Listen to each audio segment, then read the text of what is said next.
Our daily Bible reading for January 15th. Our reading today comes from the Gospel of Matthew, chapter 8. Matthew chapter 8, we'll begin reading in verse 1 through verse 13. When he came down from the mountain, great crowds followed him. And behold, a leper came to him and knelt before him, saying, Lord, if you will, you can make me clean. And Jesus stretched out his hand and touched him, saying, I will, be clean. And immediately his leprosy was cleansed.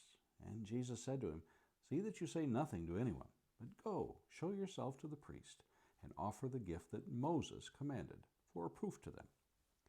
When he had entered Capernaum, a centurion came forward to him, appealing to him, Lord, my servant is lying paralyzed at home, suffering terribly. And he said to him, I will come and heal him. But the centurion replied, Lord, I'm not worthy to have you come under my roof. But only say the word, and my servant will be healed. For I too am a man under authority, with soldiers under me.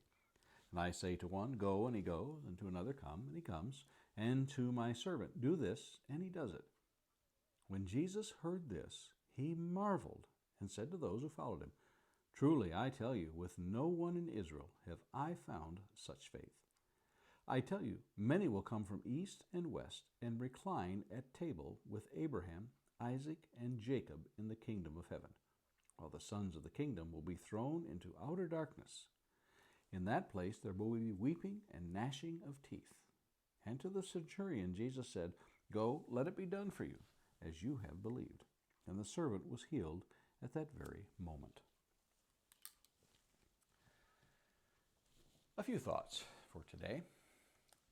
In an extraordinary act of faith, a man shunned by society dares approach someone who is clean.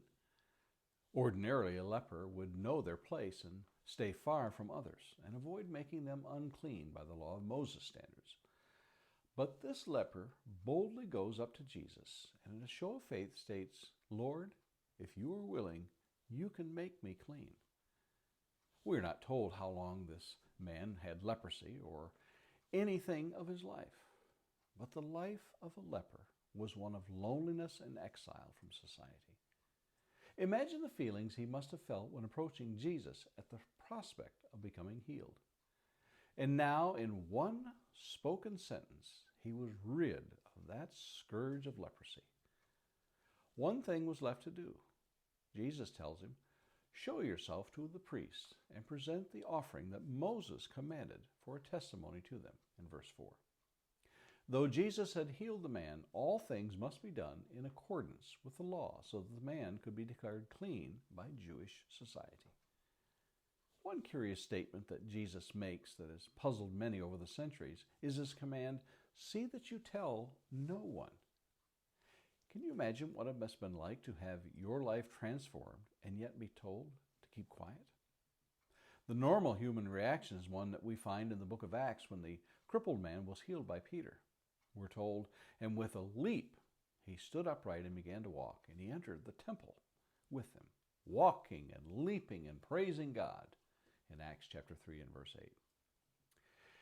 It's hard to imagine not wanting to tell anyone and everyone of the change. Perhaps the reasoning might be, as we will eventually see, that Jesus could go nowhere but that the throngs of people pressed in on him for healing. Maybe it was so that he might not draw the attention of the Jewish authorities, so that again he might move about freely. One thing is for sure, life would never be the same for those he touched. A question of the day. Has there ever been a time when you simply could not keep good news to yourself? Something you just had to tell everyone? And finally, a thought to meditate on this day. Look around and observe those you pass by today and try to imagine which people might be in need of the same healing the leper received from Jesus. And those are our thoughts for today, January 15th.